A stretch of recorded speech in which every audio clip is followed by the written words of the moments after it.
दोस्तों, जय श्री राम, जय जय हनुमान, जय बागेश्वर धाम सरकार। दोस्तों, आपके घर का हल्दी का डिब्बा आपकी तिजोरी में नोटों की गड्डियां भर सकता है और आपको इतना दौलतमंद बना सकता है कि आपसे आपकी दौलत संभाले नहीं संभलेगी। जानना चाहते हैं क्यों? तो चलिए आपको बताते हैं कि बागेश्वर धाम सरकार और पंडित धीरेन्द्र कृष्ण शास्त्री जी आखिर हल्दी के बारे में क्या कहते हैं। इसके अलावा आपको यह भी बताने वाले हैं कि आखिर गुरुजी ने हल्दी के डिब्बे में कौन सी एक चीज डालने के लिए कहा है जिसके बाद आप अपनी जिंदगी भर की परेशानियों से निजात पा सकते हैं और धन दौलत से माला माल हो सकते हैं। तो दोस्तों, हमारे गुरुजी का कहना है कि आपके घर का हल्दी का डिब्बा यह तय करता है कि माता लक्ष्मी आप पर कितनी कृपा करेंगी, क्योंकि हिंदू धर्म शास्त्रों में हल्दी को माता लक्ष्मी और नारायण का प्रतीक माना जाता है। तो क्या आपके घर में भी हल्दी का इस्तेमाल नियमित तौर पर किया जाता है और आप भी अपनी रसोई घर में हल्दी के डिब्बे को हमेशा भरा हुआ रखते हैं?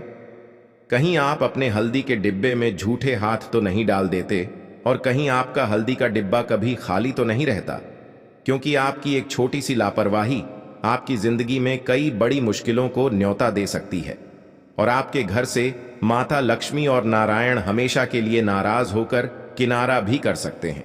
तो अगर आप भी जानना चाहते हैं कि हल्दी के डिब्बे के साथ हमें कौन सी सावधानियां रखनी चाहिए और हल्दी के डिब्बे में कौन सी चीज डालकर रखने से हम दौलतमंद बन सकते हैं, तो वीडियो को पूरा जरूर देखिएगा और चैनल को सब्सक्राइब जरूर कर लीजिएगा।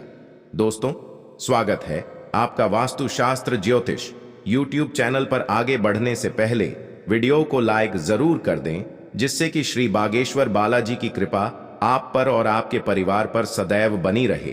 चलिए वीडियो में आगे बढ़ते हैं। दोस्तों, बागेश्वर धाम सरकार वाले गुरुजी की बात माने तो हमारे शास्त्रों में हल्दी का सीधा संबंध माता लक्ष्मी से किया गया है। आप लोगों ने सुना होगा कि महादेव पर कभी भी हल्दी और नारियल अर्पित नहीं किया जाता, क्योंकि यह दोनों चीजें साक्षात माता लक्ष्मी का स्वरूप मानी जाती है और इसीलिए नारायण को बहुत प्रिय होती है और इसीलिए महादेव पर अर्पित नहीं की जाती।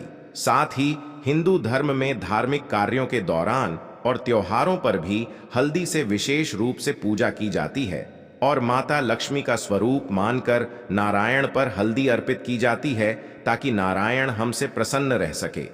इसी तरह गुरुजी का कहना है कि हफ्ते में गुरुवार का दिन नारायण को समर्पित होता है और इस दिन भी हल्दी का ही विशेष महत्व होता है। इस दिन जो लोग नारायण की पूजा पाठ करते हैं उन्हें हल्दी से ही पूजा करनी होती है और हल्दी का ही भोजन खाना होता है। तो इससे आप समझ सकते हैं कि वास्तव में आपके घर में रखी हुई हल्दी साक्षात माता लक्ष्मी का ही रूप है। ऐसे में गुरुजी का कहना है कि जो भी महिलाएं नियमित तौर पर अपने घर में हल्दी डालकर भोजन पकाती हैं, ऐसे ही घर के लोगों का न केवल स्वास्थ्य ठीक रहता है बल्कि मानसिक रूप से भी ऐसे घर के लोग स्वस्थ रहते हैं, क्योंकि आयुर्वेद में भी हल्दी को सबसे अच्छा एंटीओक्सीडेंट माना गया है। आपने अक्सर देखा होगा कि बचपन में जब भी हमें छोटी मोटी चोट लग जाती थी या फिर कभी हमारे साथ कोई दुर्घटना हो जाती थी, तो हमारी दादी और माँ चोट पर हल्दी लगा देती थी और हल्दी वाला दूध भी हमें पीने के लिए देती थी। और साइंस में तो ये भी कहा जाता है कि जो लोग अपने त्वचा के रंग को साफ करना चाहते हैं उन्हें भी नियमित तौर पर दूध में हल्दी डालकर पीना चाहिए। इससे उनके शरीर में मेलानिन कम रिलीज होता है और मेलानिन कम रिलीज होने की वजह से अपने आप उनका रंग गोरा होने लग जाता है। तो शायद अब आप समझ गए होंगे कि हल्दी न केवल हमारे जीवन में हमारे भाग्य के लिए जरूरी है बल्कि हमारे सेहत के लिए भी कितनी जरूरी है। ऐसे में हमारे बागेश्वर बाबा का कहना है कि अगर आप माता लक्ष्मी को प्रसन्न रखना चाहते हैं, विष्णु भगवान को खुश करना चाहते हैं, उनसे आशीर्वाद पाना चाहते हैं और सदैव के लिए माता लक्ष्मी और नारायण को अपने घर में विराजमान रखना चाहते हैं, तो आपको आपके घर में हल्दी के कुछ विशेष प्रयोग भी करने चाहिए और हल्दी के डिब्बे के साथ खास सावधानियां बरतनी चाहिए। इसी के साथ महिलाओं को यह ध्यान रखना चाहिए कि आपके घर में हल्दी का कभी भी खाली ना हो, क्योंकि हल्दी का डिब्बा खाली होना माता लक्ष्मी की हानि के बराबर है। इसीलिए जब भी आप हल्दी के डिब्बे में हल्दी खत्म होने वाली हो, उससे पहले ही आप अपने घर में हल्दी लाकर उस डिब्बे को वापस भर लें। दोस्तों, इसी के साथ गुरुजी का कहना है कि कई बार अक्सर देखा जाता है कि हम जिस डब्बे से रसोई घर में खाना पकाते हैं उसी डब्बे में से हल्दी लेकर पूजा में भी इस्तेमाल कर लेते हैं।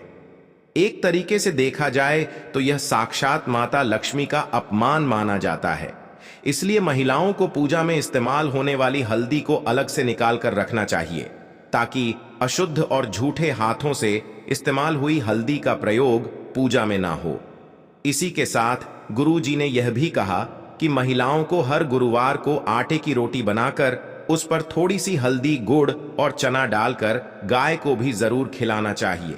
कहा जाता है कि गाय के भीतर 33 करोड़ देवी देवताओं का निवास होता है और अगर हम गाय की सेवा कर देते हैं, उनको हल्दी, गुड़ और चने की रोटी खिलाते हैं तो इससे नारायण प्रसन्न होते हैं और हमारे घर में अन्न और धन के भंडार भर देते हैं। इसी के साथ गुरुजी का कहना यह भी है कि महिलाएं कोशिश करें कि सप्ताह में कम से कम एक बार अपने घर में पोंछे के पानी में हल्दी डालकर उससे घर का पोंछा जरूर लगाएं। इससे घर में सकारात्मक ऊर्जा बनी रहती है और आपके घर में दरिद्रता पैर नहीं पसारती। साथ ही जो महिलाएं अपने घर के मुख्य द्वार को हर रोज हल्दी से लीपकर कुमकुम से स्वस्तिक बनाती हैं और उस पर कुछ चावल के दाने रख देती हैं और घर के मुख्य द्वार पर दीपक जलाती हैं, ऐसे घरों में भी माता लक्ष्मी की कृपा हमेशा बनी रहती है और कभी भी ऐसे घर में धन से जुड़ी परेशानियां नहीं होती। इसी के साथ शुक्रवार वाले दिन महिलाओं को कोशिश करनी चाहिए कि वह माता लक्ष्मी की पूजा जरूर करें और उन्हें हल्दी का टीका जरूर लगाएं। कहा जाता है कि अगर आप माता लक्ष्मी को हल्दी का तिलक लगाती है और नारायण को हल्दी से पूंजती है, साथ ही केले की जड़ में हल्दी वाला जल अर्पित करती है, तो ऐसा करने से भी नारायण और माता लक्ष्मी प्रसन्न होते हैं और आपके परिवार में दिन दुगुनी रात चौगुनी तरक्की के रास्ते खोल देती है। साथ ही गुरुजी ने यह भी कहा कि अगर आप अपने घर में धन संबंधी परेशानियों से छुटकारा पाना चाहते हैं और अपने जीवन में तरक्की करना चाहते हैं, उन्नति के नए नए मार्ग खोलना चाहते हैं, तो आप हल्दी और चावल का सहारा ले सकते हैं।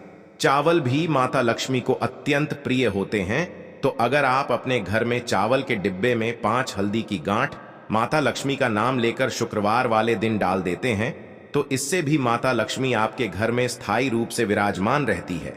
लेकिन महिलाओं को यह ध्यान रखना चाहिए कि ना तो आपके घर में हल्दी का डिब्बा कभी खाली हो और ना ही वह चावल का डिब्बा कभी भी खाली हो। साथ ही आपको अब वह उपाय भी बता देते हैं जो गुरुजी ने विशेष तौर पर अपने भक्तों को बताया।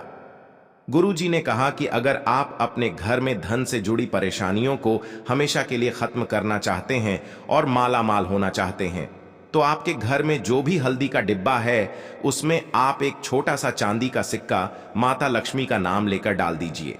यही उपाय अगर आप शुक्रवार वाले दिन करते हैं तो आपको बेहतर परिणाम मिलते हैं। आपको मान सम्मान में बढ़ोतरी मिलती है और आपका ऐश्वर्य, वैभव और यश बना रहता है।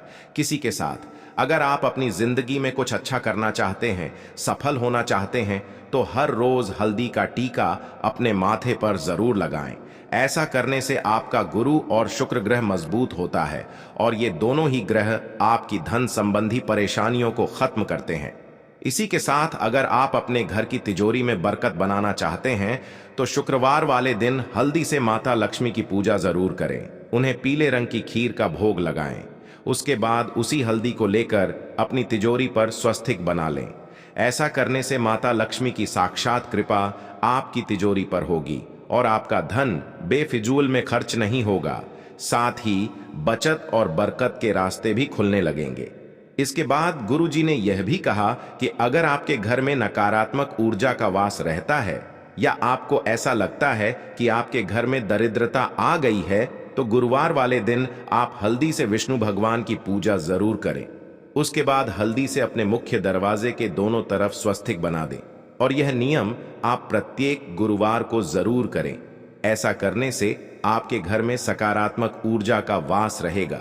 साथ ही अगर आप जल में थोड़ी सी हल्दी डालकर तुलसी में अर्पित करते हैं तो भी आपके जीवन में धन के नए नए रास्ते खुलने लगेंगे और आपकी तरक्की में लगातार बढ़ोतरी होती रहेंगी।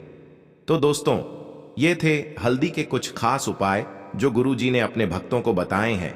उम्मीद करते हैं कि गुरु जी की बताई हुई ये बातें और चेतावनी आपको जरूर पसंद आई होगी। अगर आपको यह वीडियो अच्छी लगी हो तो चैनल को सब्सक्राइब करके वीडियो को लाइक और कमेंट बॉक्स में जय श्री राम, जय बागेश्वर धाम सरकार, जय हनुमान, जय सीताराम जरूर लिखें।